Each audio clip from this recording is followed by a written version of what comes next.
अपने पढ़ रहे थे राजस्थान की नदियाँ। चलो सभी साथी जो है वो निकाल लीजिए अपना अपना बाइबल ग्रंथ, उसमें लिखना शुरू करो। हम जो नदी पढ़ रहे थे कल, वो चंबल नदी के बारे में पढ़ रहे थे। कौन सी नदी पढ़ रहे थे? चंबल नदी। और चंबल नदी मुझे ये लगता है कि थोड़ी सी बातें बताई थी चंबल की, है ना, वो बांध लिखा रहा था। तो आप सभी जितने साथी बैठे हो, पहले तो हेडिंग डालो राजस्थान की नदियाँ। हम जो टॉपिक पढ़ रहे हैं वो कौन सा टॉपिक पढ़ रहे हैं? राजस्थान की नदियाँ। और राजस्थान की नदियों में जो नदियाँ पढ़ रहे हैं वो पढ़ रहे हैं बंगाल की खाड़ी की ओर जाने वाली, बंगाल की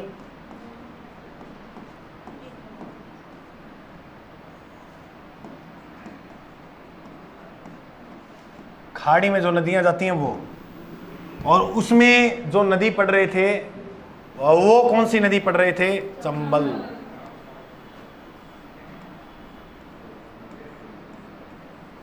आप सभी हेडिंग डालो चंबल नदी। देखो चंबल नदी के ऊपर प्रमुख 4 बांध बने हुए हैं। कितने बांध हैं? 4 बांध। पहला कौन सा है? गांधी सागर बांध।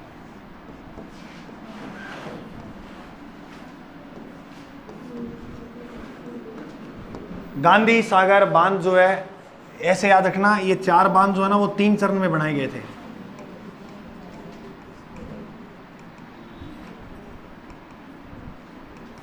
चंबल नदी पर 4 बांध बने हुए हैं। कितने चरणों में बनाए गए थे? 3 चरणों में। पहला कौन सा है? गांधी सागर। दूसरा बोलिए? क्योंकि पहले 2 चरण में ये बांध, पहला चरण में ये 2 बांध बने थे, कोटा बैराज बांध। मैं मानता हूं आपने कर्म रटा हुआ, अच्छी बात है। तीसरा बोलो? राणा प्रताप सागर बांध।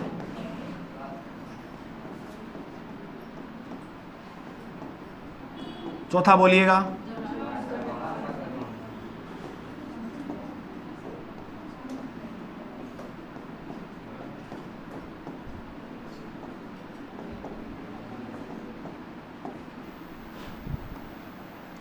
अच्छा, पहले चरण में जो बने थे वो ये 2 बांध बने थे,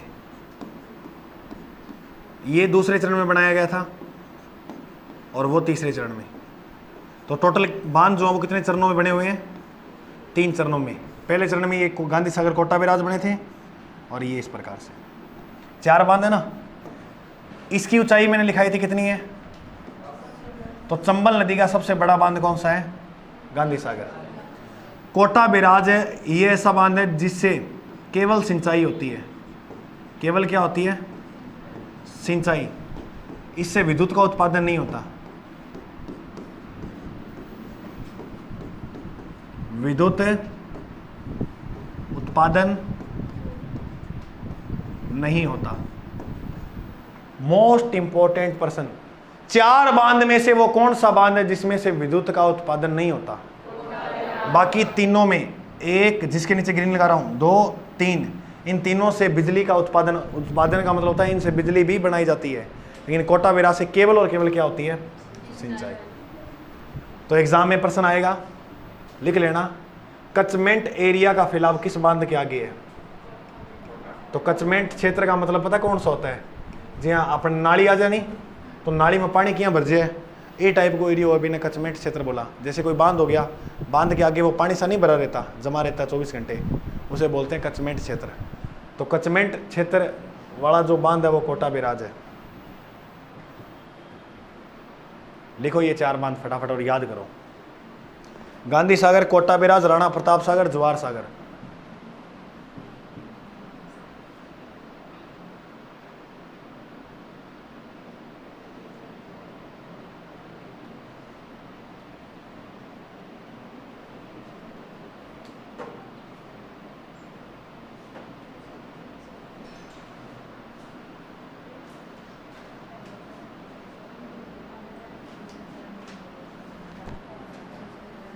चलें आगे।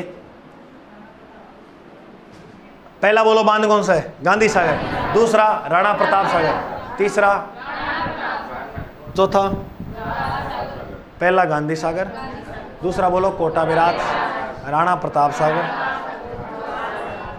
याद हुआ? ठीक है। एक थोड़ा सा ये और बताना, जवाहर सागर बांध कहाँ है? राणा प्रताप सागर बांध कहाँ है? चित्तौड़गढ़ के। क्लियर हुआ? चलें आगे। अब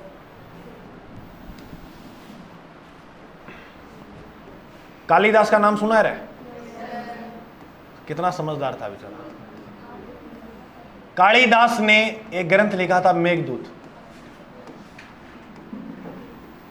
तो ये प्रश्न इंपॉर्टेंट है।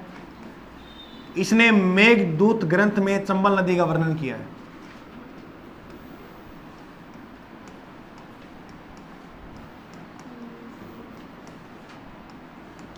कालिदास ने कौन से ग्रंथ में चंबल नदी का वर्णन किया है? मेघदूत ग्रंथ में। अच्छा, चंबल नदी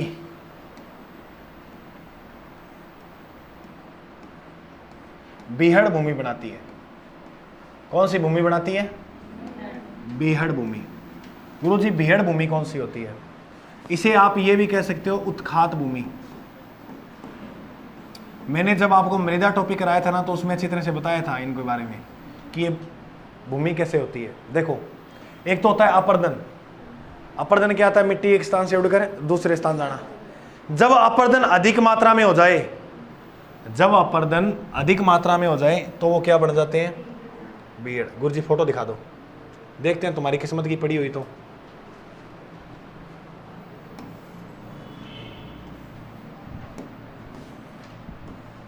पहले दिखाई दूं बड्डो करके। ये दिख रहे हैं खड्डे? सिलेक्शन नहीं हो तो ही मैं डबो के मारूंगा था, देख लियो। ये हुआ नहीं खड्डा सा? जी हाँ, मान लो कोई नदी पे है तो भाई साहब वो खड्डा सा बना दिया नहीं। एक खड्डा नहीं, क्या बोला है? बीहड़। तो राजस्थान में सर्वाधिक बीहड़ भूमि किस किस जिलों में बनती है? तो देखो, ये शुरू हो जाती है बन्नी करौली से। तो एक जिला बोलो करौली। करौली के बाद ये बनती है सवाई माधोपुर, और सवाई माधोपुर के बाद धौलपुर। सर्वाधिक जो बीहड़ भूमि बनती है बताओ वो कौन से जिले में? धौलपुर में। बीहड़ भूमि इस प्रकार की भूमि होती है जो चंबल नदी बना देती है। बीहड़ भूमि, उत्खात भूमि करौली, सवाई माधोपुर और धौलपुर के अंदर बनती है। इसी क्षेत्र को, जितने ये जिले हैं, इसी को बोलते हैं डांग क्षेत्र। डांग विकास कार्यक्रम याद है? इसी क्षेत्र में चलाया गया 8 जिलों के अंदर। डांग की रानी किसे कहते हैं? डांग का राजा धौलपुर। डांग की रानी, डांग का राजा। डांग नृत्य कहाँ किया जाता है? नाथ द्वारा। अब मैं जिससे पूछूंगा वही या हाथ ऊपर करना। नाथ द्वारा का प्राचीन नाम बता दो। ज़्यादा मैं मारूंगा, सी लग रहे हो, हाथ ऊपर करो सिर्फ।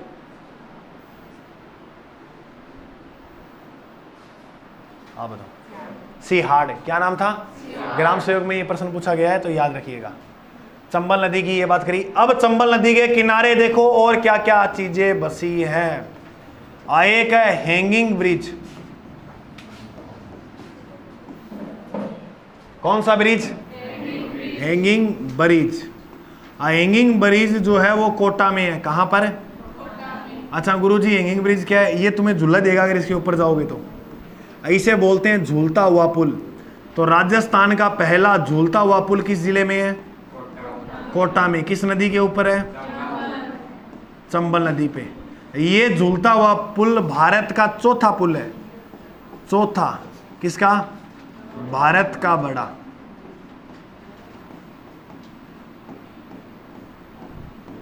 चौथे नंबर पे बड़ा पुल कौन सा है भारत का? Hanging bridge. कहां पर है? कोटा के अंदर। देश का पहला यही है अपने, सॉरी राज्य का पहला ये राजस्थान का हैंगिंग ब्रिज। झूलता हुआ पुल क्या होता है? गुरुजी कभी चढ़े नहीं हुए, डर लग रहा है। डर के लगना, नीचे खाई होती है। अच्छा जरूर नहीं है खाई होगी, नदी भी हो सकती है, कुछ भी होगा। ऐसे झूलेगा ये इधर उधर। एक कोई फिल्म होती है ऐसे चढ़ा के ऐसे झुला नहीं देते। अरे मैं कहते कहते समझा लाग चुका ही। तुम फिल्में नहीं देखते क्या तुम? कौन सी? मर्द फिल्म है, मर्द फिल्म अमिताभ बच्चन की। अमिताभ बच्चन को घोड़े समेत फेंक वो नीचे फेंकते ना, अमिताभ बच्चन को उस तालाब से में गंदी काई में, फिर वो घोड़ा उसको निकालता है बाहर, तो वो पुल होता है ना, वो होता है हैंगिंग ब्रिज। जाको राके साइया मार सके ना कोई, तो वो चीज़ है। हैंगिंग ब्रिज कोटा में है, चंबल नदी के ऊपर। समझ में आई? चलो, इसके किनारे और क्या है गुरुजी? धौलपुर। धौलपुर का किला भी किस नदी के किनारे है? चंबल नदी के किनारे। और क्या है इसके किनारे? Keshoraipatan. Most important Rajasthan police आया हुआ प्रश्न है, केशोरायपाटन किस नदी के किनारे है? अच्छा ये बताओ पहले आप, केशोरायपाटन है कहाँ? केशोरायपाटन बूंदी में है, चंबल नदी के किनारे। किस नदी के किनारे है? चंबल नदी के किनारे। अच्छा एक चीज और याद रखिएगा, चंबल में एक स्तनधारी जीव पाया जाता है, उस जीव का नाम है गांगेसूस। तो लिखो, चंबल में, चंबल को डाकुओं की नदी भी कहते हैं क्योंकि बीड़ भूमि डाकू बहुत रहते हैं, इसे डाकुओं की भूमि कहते हैं। गानों में नाम सुना, चंबल के डाकू, ऐसे गानों का नाम आता है। डाकुओं की भूमि इस चंबल को ही कहते हैं भाई। डाकू जिला कौन सा है? हाँ, और डाकुओं की पूजा मत किया करो, गानों में सुन सुन के डाकुओं की पूजा करता नहीं करनी। चंबल नदी में स्तनधारी जीव है एक, जिसका नाम पता क्या है? गांगेसूस। तुम्हें कैसे बता रहे हैं? चलो ठीक है, गांगेसूस जीव, गांगेसूस स्तनधारी जीव है। याद रखना इसे, ये डॉल्फिन की तरह होता है, डॉल्फिन होती है ना। अच्छा मेरे को ये बताओ, राष्ट्रीय जलीय जीव कौन सा है? राष्ट्रीय जलीय जीव गंगा नदी की डॉल्फिन, गंगा नदी डॉल्फिन को। एग्जाम में प्रश्न ये आएगा, बताइए इसको दर्जा जो मिला वो कब मिला? दर्जा 5 सितंबर, सॉरी अक्टूबर 2009। लिखो, राष्ट्रीय जलीय जीव का दर्जा 5 अक्टूबर 2009 में। क्या लिखा? कहाँ लिखा है? नेत्रीन। अच्छा इसे देख के हो रही है क्या? मैं सोचूं ये ज़्यादा बोला है। स्तनधारी जीव याद रखना, इसके आंखें भी नहीं है, बेंगा नहीं है, ये आंखें नहीं है इसके, नेत्रहीन जीव है। समुद्र के अंदर ऐसे काफ़ी जीव पाए हैं जिनको कुछ भी नहीं दिखता है, वो आवाज़ के इशारे से सारी चीज़ें खाते हैं। समुद्र में बहुत जीव है ऐसे जिनको दिखता नहीं है, ये एक ही नहीं है दुनिया की ऐसी जिसको दिखता नहीं है, काफ़ी ऐसे जीव है जो नेत्रहीन है। अच्छा जीव को छोड़ो, इंसान भी काफ़ी ऐसे हैं जो नेत्रहीन है, पूरा सूरतगढ़ गाते हैं। गान को मतलब वो पूरा सूरतगढ़ घूमे हैं। सूरदास जी मिले मेरे को, मतलब सूरतगढ़ के सूरदास, तो मैंने, वो इंग्लिश पढ़ाते हैं, टीचर हैं, और आपको भी कभी मिलेंगे ज़रूर। वो सूरतगढ़ में घूमते रहते हैं एक छड़ी लेकर, दिखाई नहीं देता, अंधे बिल्कुल, आंखों से बिल्कुल बिल्कुल भी नहीं महसूस कर सकते, मतलब देख सकते चीज़ को। पूरा सूरतगढ़ घूमता है, किसी से पूछ लेना आप, थोड़ा घर में बड़े ना वो जानते, काफ़ी पुराने हैं यहाँ के। एक दिन मेरे को मिल गया, मैं मोटरसाइकिल बिठा लिया, मैंने कहा मैं छोड़ देता हूँ थोड़ी दूर, दिख नहीं रहा। मेरे साथ इंग्लिश में बात करने लगा थोड़ी थोड़ी। मैं जीके को मास्टर हूँ, मैंने कहा अच्छा मैं इंग्लिश को मास्टर हूँ। सच में मेरी बात हुई, मैं कभी मिलाऊंगा तुमसे, ज़रूर मिलाऊंगा 100%। उस मेरे पास नंबर है उनके, मैं ज़रूर आपको मिलाऊंगा उनसे, आप हैरान हो जाओगे। घर में अकेले हैं, वो सब्जी भी खुद बनाते हैं, और ऐसे नोट के हाथ लगा कर बता देते हैं कितने का, 10 का 20 का, ऐसे नाप कर नोट को। कोई मिल गया वाले ऋतिक रोशन तो नहीं है, लेकिन ऋतिक रोशन से कम भी नहीं है वास्तव में। मैं कह रहा हूँ ऋतिक रोशन वो नापता ना, कौन से वो नोट ऐसे नाप कर बताया था इतने का है, सेम वो कहानी है। और दूसरी बात, एक छड़ी है और ऐसे सामने से लग रहा है ना कि कोई साधन आ रहा है, वहीं खड़े हो जाएंगे, चाहे बीच में चल रहे हैं बिल्कुल, और बीकानेर रोड पे भी चलते हैं। सबसे बड़ी बात ये है। और बस स्थितियाँ सभी जगह अनुकूल नहीं रहती हैं, प्रतिकूल भी रहती हैं। काफ़ी बार मुझे तरस आ जाता है, जैसे पैर वगैरह, क्योंकि गोबर वगैरह तो नहीं महसूस कर सकते उन चीज़ों को, तो उनमें कभी कभार पैर, बाकी कार वगैरह होती है ना, गड्ढे वगैरह होते हैं, वो पता लगा लेते हैं कि कितनी दूर पे क्या चीज़ है। इतने खतरनाक, मतलब आप थोड़ा सा दूर से शोर करते आएंगे ना तो पता लग जाए ना लोफर लड़के हैं, तो एकदम साइड में ऐसे खड़े हो जाएंगे, चाहे बाइक पे हो आप, कभी भी हॉर्न बजाने लग जाना, मतलब पूरा सूरतगढ़ घूमते हैं। गुरुजी एक बार मिला दो ना ऐसे थे, तो हमें थोड़ा और मोटिवेशन आ जाए। वादा है कि वो थोड़े आने के लिए तैयार हो गए, तो मैं ज़रूर इन 3-4 दिनों के अंदर अंदर पक्का मिलाऊंगा आपसे, ठीक है। कालिदास ने मेघदूत में चंबल का वर्णन किया था। चंबल नदी को बीड़ भूमि, उत्खात भूमि बनाती है, इसे डाकुओं की भूमि कहती हैं। करौली, सोय माधोपुर, धौलपुर में ये भूमि बनती है। किनारे बोले कौन? 3 चीजें। हैंगिंग ब्रिज किस जिले में? धौलपुर, दुर्ग और केशवरायपाटन बूंदी में इसी नदी के किनारे हैं। और चंबल में एक स्तनधारी जीव पाया जाता है जिसका नाम क्या है? गांगेसूस। अच्छा, चंबल परियोजना इसकी मध्य प्रदेश और राजस्थान की, जो आपको याद नहीं रखनी है। अब जो याद रखना पॉइंट वो लिखो, चंबल की सहायक नदी लिखो, चंबल की सहायक। बस अब ये लास्ट नदी है, खत्म हो जाएगा टॉपिक।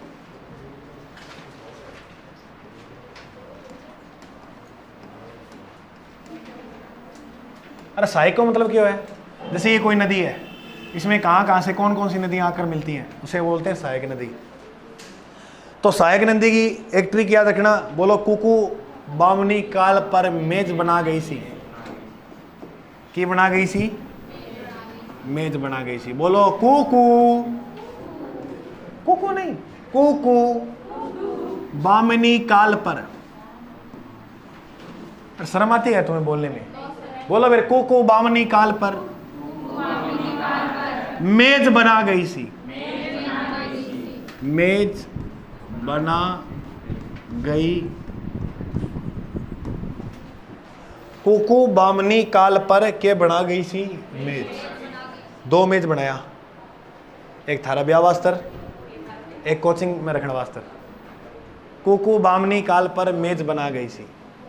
कुकू बामनी काल पर, कुकू बामनी काल पर, अरे कुकू बामनी काल पर। 1 मिनट लाइन याद करो पूरी। कुकू बामनी काल पर,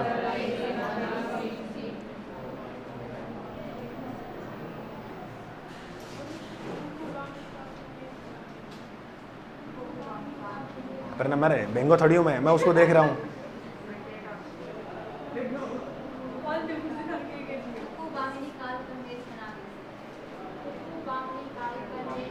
अरे मैं बोलूं कि ला देख तो मेरा आँखा मैंने वो खाने हमने बोले नहीं कौन दियो पहले बेचारा ने। आप बताओ, पीछे बैठे हो। हाँ आप बताओ, दांत बहुत पड़ा है, बोल बोल।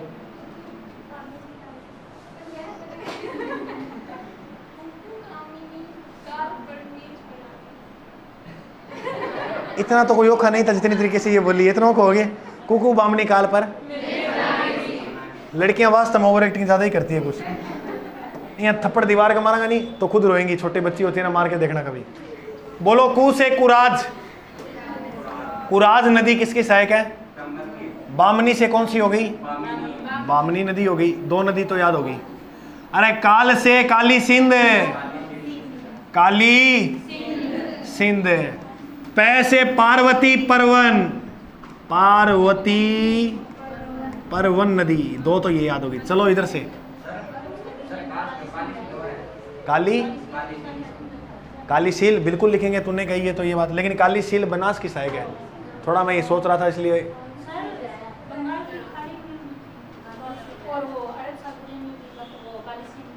कहाँ जा रही है? कौन कह रहा है? कहाँ लिखा है? दिखाओ दिखाओ दिखाओ दिखाओ। हाँ दिखाओ, लेके आओ तो।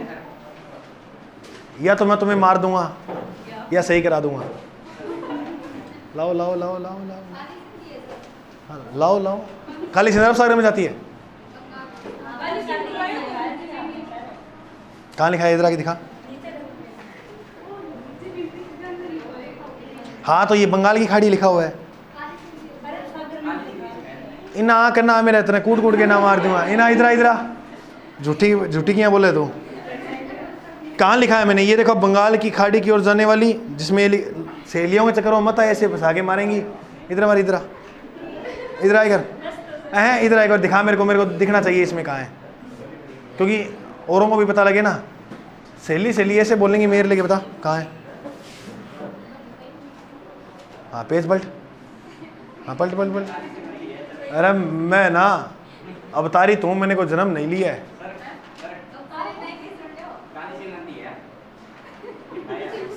दिखा तो, दिखा दिखा। दिखाना तो चाहिए, मतलब लिखा दियो फिर बात, सही तो कराओ यार, गलत लिखा दी तो मान ले।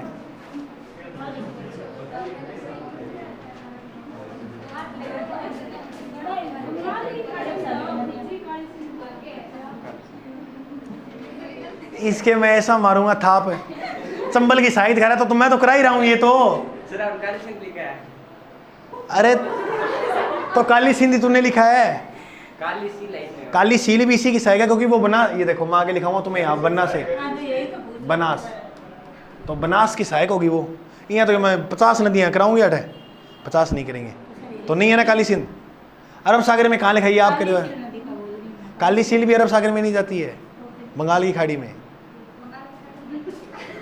काले काले आदमी कहाँ जाएंगे? बंगाल की खाड़ी में, बस बात खत्म है। बाकी मैं अरब सागर में जाऊंगा, मैं गोरा हूँ, अरब सागर में कह तो रहा हूँ।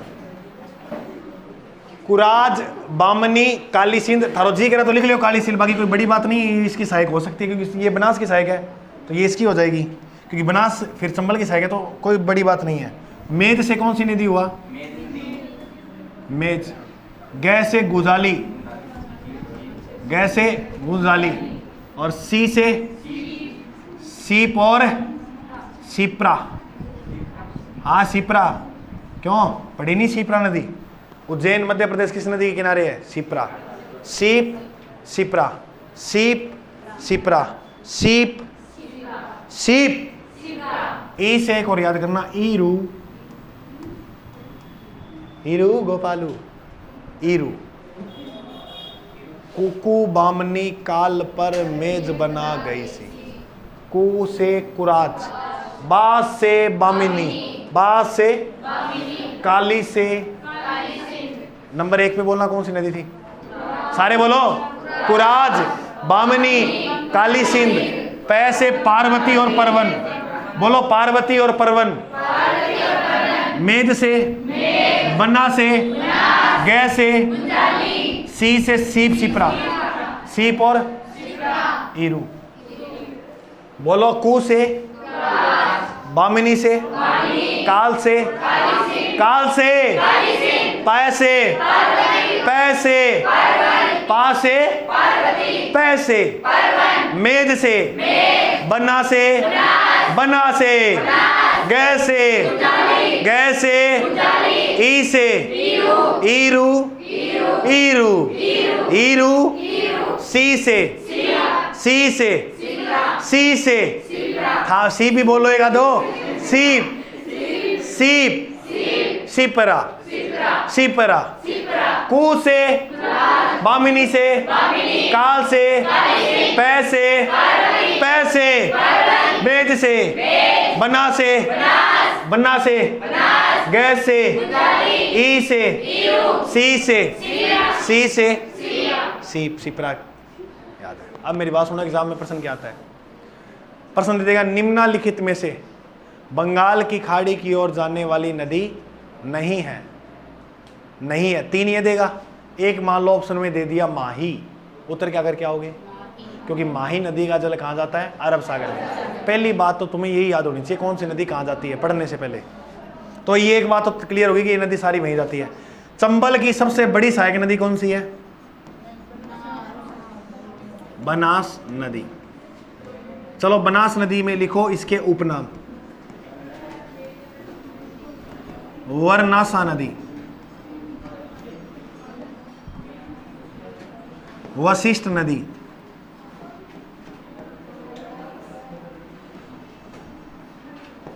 राजस्थान में पूर्ण भाव दृष्टि से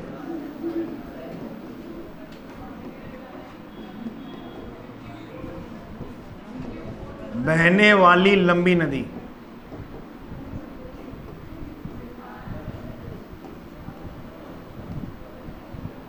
राजस्थान में पूर्ण भाव की दृष्टि से बहने वाली सबसे लंबी नदी कौन सी है? बनास नदी है। सर्वाधिक त्रिवेणी संगम कौन सी नदी बनाती है?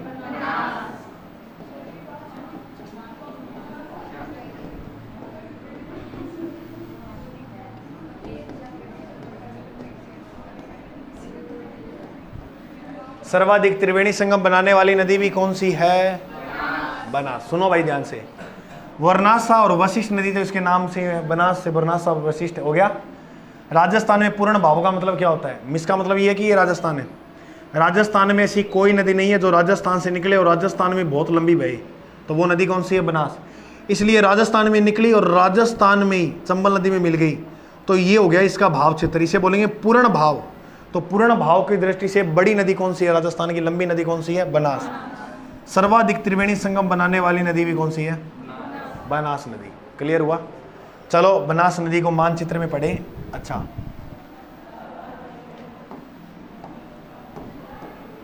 देखिए दुराड़ी का अब वो बनेगी, यहां से निकली बनास और इस प्रकार से थोड़ी सी ऐसे घूमी और फिर ऐसे और ये गई।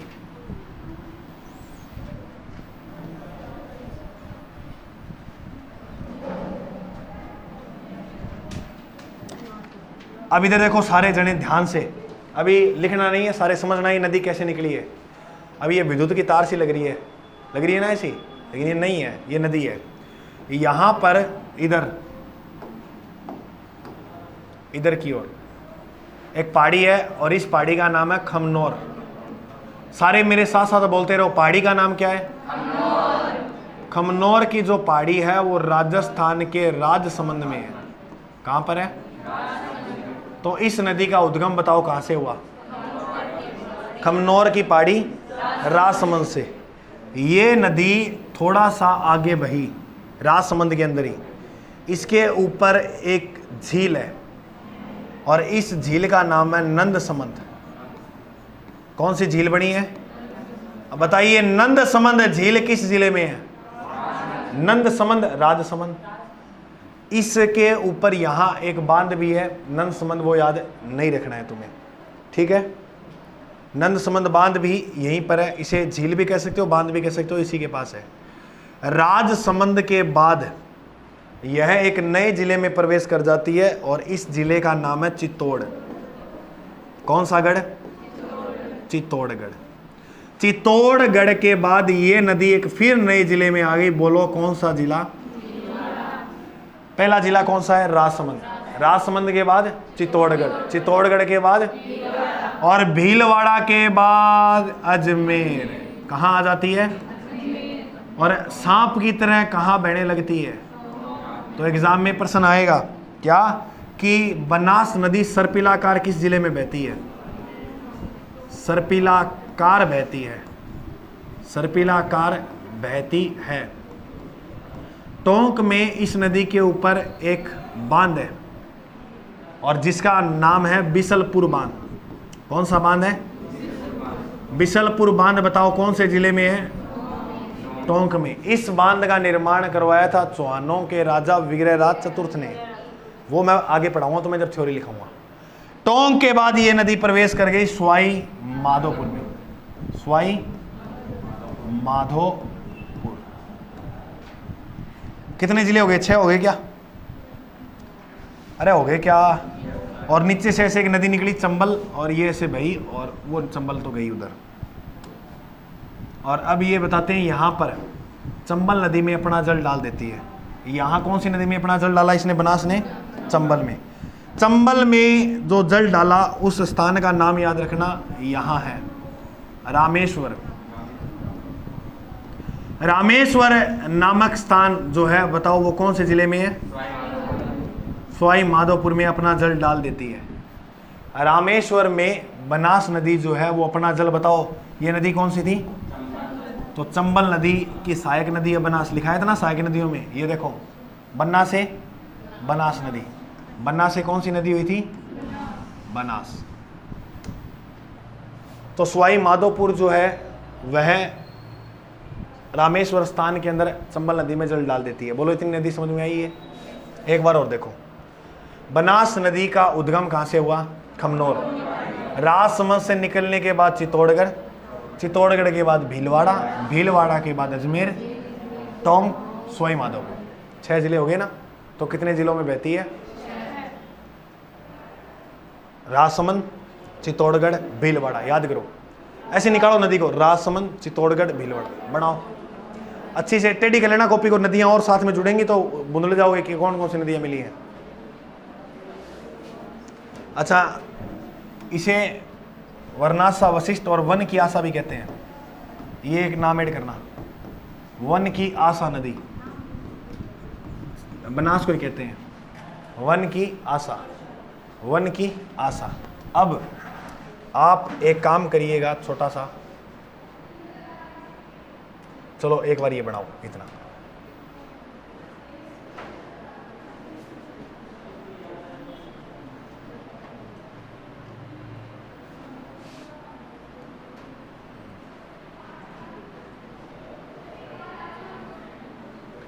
अरे खमनौर की पहाड़ी राजसमंद से उद्गम हुआ बनास नदी का। कौन सी नदी का? बनास नदी यहां से निकली, चित्तौड़गढ़, भीलवाड़ा, अजमेर, टोंक और सवाई माधोपुर। अब देखना थोड़ा ध्यान से, सवाई माधोपुर में एक इसकी छोटी सी नदी है जो ऊपर से आकर मिल जाती है इसमें ऐसे, और मेरे दोस्त इस नदी का नाम है सीप। कौन सी नदी? जिस कोई क्षेत्र पर 3 नदियां आपस में मिले उसमें बोलते हैं त्रिवेणी संगम। तो रामेश्वरम में कौन कौन सी नदियों का त्रिवेणी संगम बनता है? सीप, बनास, चंबल। चंबल, बनास, सीप। याद हो जाएगा क्या? जहां 3 नदियां मिले, एक बार समझो, लिखो मत अब तो, क्योंकि अब समझने वाला लिखाऊंगा फिर मैं बाद में। तो सीप, चंबल, बनास का त्रिवेणी संगम कहां बनता है? रामेश्वर। कहां बनता है? रामेश्वर। कहां बनता है? ठीक है। अब यहां पर एक स्थान पड़ता है बिगोद। बिगोद स्थान कहां पड़ता है? बिगोद जो स्थान है वो भीलवाड़ा में है। बिगोद में कौन कौन सी नदियां आकर गिरती हैं? देखो, बै ना, तो बनास तो होगी, बनास। बेड़च नदी यहीं से निकलती है भीलवाड़ा से, जो इसमें डाल देती है, तो कौन सी होगी? रुक जाओ, बिगोद भीलवाड़ा में बेड़च, बनास और मासी, सॉरी मेनाल है ना, तो मेनाल यहां से निकलती है। इस नदी का नाम है मेनाल। क्या नाम है इसका? और जो बेड़च नदी है वो अलग से निकलती है। वो कहां से निकलती है बताता हूं अभी। इधर नीचे आओ, इधर एक स्थान है, स्थान का नाम है गोगुंदा। स्थान का नाम क्या है? गोगुंदा स्थान जो है वो कौन से जिले में है? उदयपुर। गोगुंदा से एक नदी निकलती है, और वो नदी निकलती हुई इस प्रकार से बहती है, लेकिन बीच में एक झील का अवरोध हो गया। उदय सागर या स्वरूप सागर? उदय सागर। तो उदय सागर जो झील है, उदय सागर जो झील है, इसमें पानी भरा हुआ है, फिर इसके अंदर प्रवेश कर जाती है ये नदी, और इसके बाद जो नदी है वो इससे बाहर निकलती है और इस प्रकार से बहती हुई अपना जल जो है वो डाल देती है इस क्षेत्र में। और ये क्षेत्र कौन सा है? बिगोद का। कौन सा ये क्षेत्र? बिगोद का। तो याद रखो, गोगुंदा से जो नदी निकली थी उसे बोलते थे आयड़ नदी। क्या बोलते थे?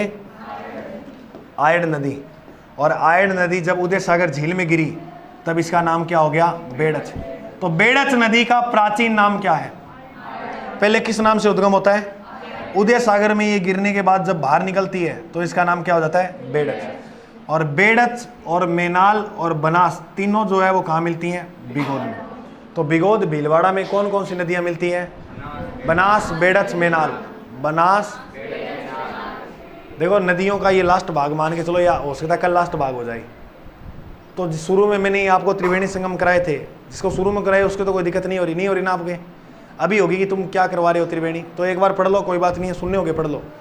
जब मैं थ्योरी लिखाऊंगा ना तब और बेहतर समझ में आ जाएगा। एक बार समझ लो, थोड़ा दिमाग से समझना अभी जो करा रहा हूँ कि कौन सी नदी किस में कैसे जा रही है, बस इतना याद रखो। नदियों के नाम याद नहीं हो रहे, कोई बात नहीं है, थोड़ा दिमाग में ये लेके चलो मानचित्र को कि कहाँ कहाँ से कौन सी जा रही है। ठीक है गुरुजी, ये बात आपकी हम समझ गए। उसके बाद एक त्रिवेणी संगम कहाँ बनता है?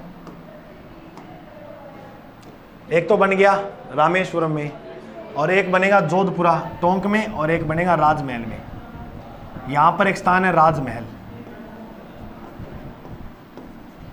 राजमहल कहां पर है? टोंक में। देखो यहां पर कौन कौन सी नदियां आकर मिलती हैं? एक नदी तो यहां से चलेगी इधर राजसमंद से, और इस प्रकार से बिजराल ग्राम की पहाड़ी से निकलकर अपना जल डाल देती है इधर। और स्थान कौन सा है वो? राजमहल। राजमहल स्थान कहाँ पड़ता है? टोंक में। गुरुजी ये जो नदी थी, इस नदी का नाम क्या था? नदी का नाम था खारी नदी। बताओ नदी कौन सी है? खारी। और खारी नदी का जो उद्गम होता है वो बिजराल ग्राम की पहाड़ी से। कौन से ग्राम की पहाड़ी? बिजराल ग्राम की पहाड़ी। गुरुजी ये पहाड़ी कौन से जिले में है? राजसमंद के अंदर। ये राजसमंद से निकलती हैं दोनों नदियां। अब देखना इधर सारे, मैंने जो आपको ये नदी करवाई थी आयड, ये 2 जिलों में बहती है। गोगुंदा कहाँ पर है? एक तो उदयपुर में बहती है और दूसरा जिला कौन सा है? चित्तौड़। और तीसरा जिला कौन सा है? भीलवाड़ा। क्योंकि भीलवाड़ा के विगोद नामक स्थान पे अपना जल डाल देती है ना, तो कितने जिले हो गए? 3। कौन कौन से? उदयपुर, चित्तौड़गढ़ और मुझे ऐसे लग रहा है कि रोड दौड़ हो रहा है खाता।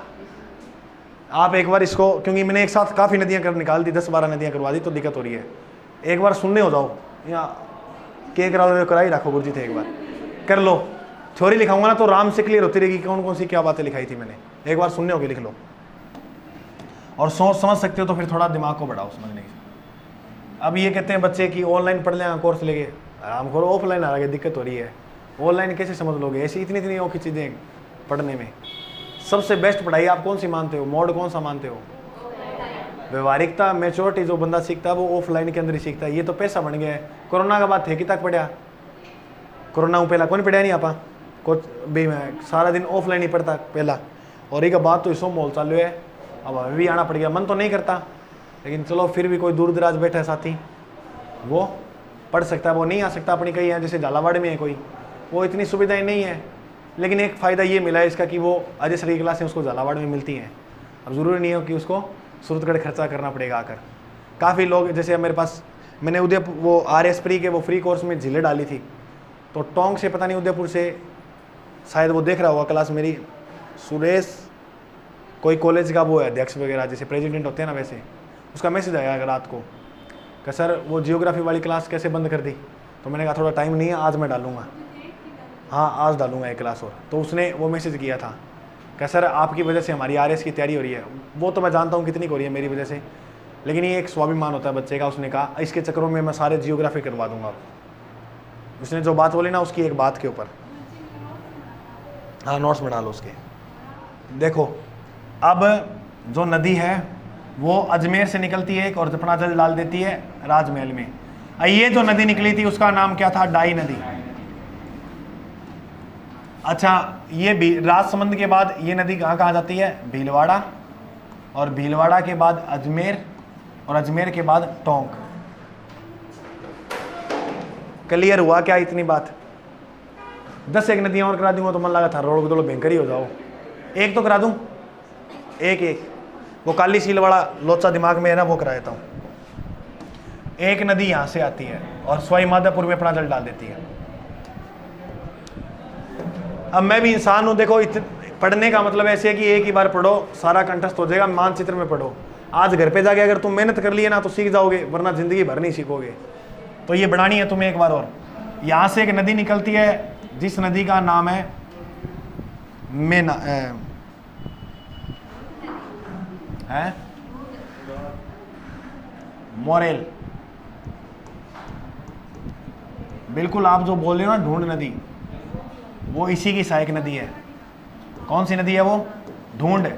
जयपुर वाले बेल्ट में बहती हैं नदियाँ। तो ढूंढ नदी जो थी वो प्राचीन काल में कहाँ थी? जयपुर में। मोरेल जो नदी है उसका उद्गम होता है चैनपुरा नामक स्थान से, और चैनपुरा जो स्थान है वो कहाँ पर है? जयपुर के अंदर। कहाँ पर है? जयपुर में। आप विश्वास नहीं करें, मेरा हाथ अपने आप चल रहा है, मैं सोच के भी नहीं लिख रहा कोई चीज़ों को। क्यों चल रहा है? इन चीज़ों को इतना भयंकर रट लिया है। अब देख लो सारी चीज़ें एक भी ऐसे नहीं है कि इधर उधर हुई हो। जैसे रियल में नदी बह रही है ऐसी बह दी मैंने क्लास में भी। तो क्या होगा? प्रैक्टिस, बार बार प्रैक्टिस करोगे तुम्हारी भी ऐसे याद हो जाएगी। ढूंढ नदी थोड़ा सा और डीप कराऊँ क्या? गुरुजी करा दो। इसमें एक नदी और आके मिलती है जिसका नाम है काली सील। कौन सी नदी? तो काली सील नदी किसकी सहायक है? मोरेल की। और मोरेल अपना जल किस में डालती है? बनास में। और बनास किस में डालती है? चंबल में। क्लियर हुआ? और उसके बाद सुनो, काली सील नदी किनारे केला देवी का क्या बना हुआ है? तो करौली से ये नदी निकलती है। तो गुरुजी में बांडिया बन गया ये नदियाँ निकलने के बाद। कुछ नहीं है, तुम्हें सोच ही रहे हो, सिंपल है। आज मैंने ये करा दी, समझा दिया, कल इनकी थ्योरी कराऊंगा ये नदियाँ किस प्रकार से बहती है। जैसे सबसे पहले अपने पढ़ेंगे बनास नदी, तो फिर उद्गम कैसे हुआ, कौन कौन से जिलों में बही, वो सारा मैं जैसे समझाया ना। अब ये लिख लेंगे ना तो लिखा हुआ क्या याद हो जाएगा, ऐसे समझा हुआ पेपरों तक याद नहीं रहेगा। लिखा हुआ होगा ना तो ये भी बनाना है तुम्हें और लिख भी लेना। आज के लिए जय हिंद, अरे जय हिंद। मिलते हैं कल इसी हंसे मुख्य चेहरे के साथ। All the best.